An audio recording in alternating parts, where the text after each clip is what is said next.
xaflad balaaran oo ay ka soo qayb galeen boqolaal arday ah jaaliyada Soomaaliyeed dalka Suudaan ku nool oo ka dhaceysay hool ku yaala gudaha jaamacadda Afrika ee magaalada Khartoum ayaa inta badan looga hadlay taariikhda ay soo martay halgankii ay xornimada ku qaateen gobolada waqooyi ee Soomaaliya sidoo kale xafladaas oo ay dadka gacmaha ku haysteen calanka Soomaaliya ayaa waxa lagu saaray calankii Soomaaliya iyadoo korna loo riday bulul eerka oo lagu muujinayo farxadda habeenkan caawa ay mudan tahay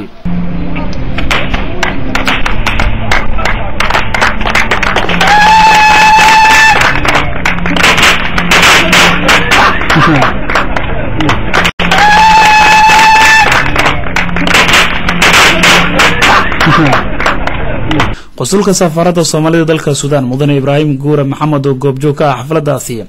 ayaa sheegay in Soomaaliya xilligii ay dawladda Soomaaliya ahayd wadamada ugu xoog badan geeska Afrika ayna kamid ahayd amaba ay ahayd dawladii aasaastay ururka ay imika ku kulmaan geeska Afrika ee IGAD isagoo halkaasi ka hadlayna waxa uu yiri loo soo galay gobolada Soomaaliya uu balaarnaa haday tahay dayda koonfur waxaan soo qaadanaynaa lixdan Juun oo uu halkankii ugu horeeyay ee gaalada ula daro darwiish oo galay Allah ka raada Rasuul Maxamed Abdullah waxa gabadheeyay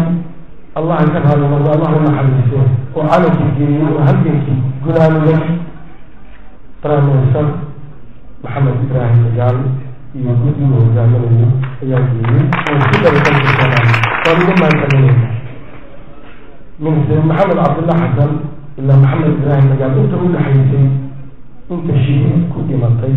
دجالتي كانوا يقولون كانوا أولين ابتياشين أديرين ولونكين أنت يا رحمة السكر أنت ترى لك هاي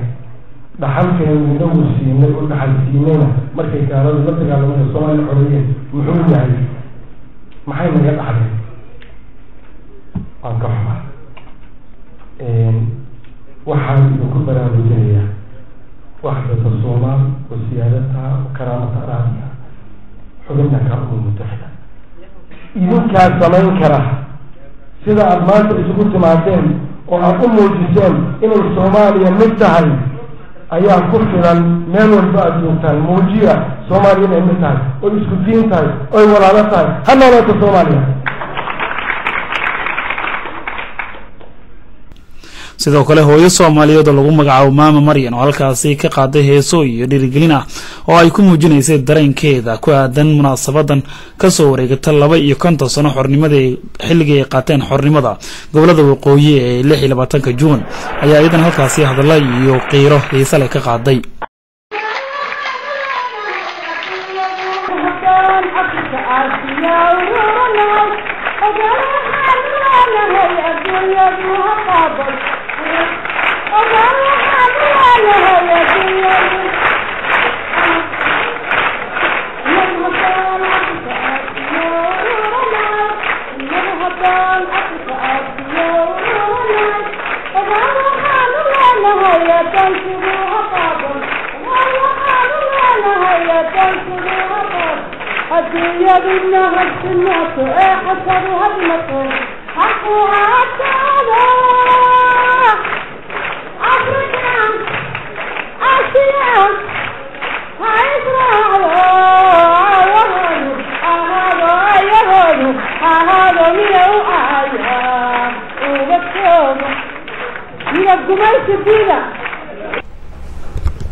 xafladan habeenkan caawa lagu xusay 26 Juun oo ah maalinta ay xornimada qaateen gobolada waqooyi ee Soomaaliya isla mar ahaantaana la taagay calankii ugu horeeyay ee Soomaaliya yeelato ayaa waxa ku soo gabagabado jawi aad u wanaagsan waxaana ka soo qayb galay mas'uuliyiin aad u tiro badan Fido Maxamuud Fido TV-ga qaranka SNTV Al Khartoum Suudaan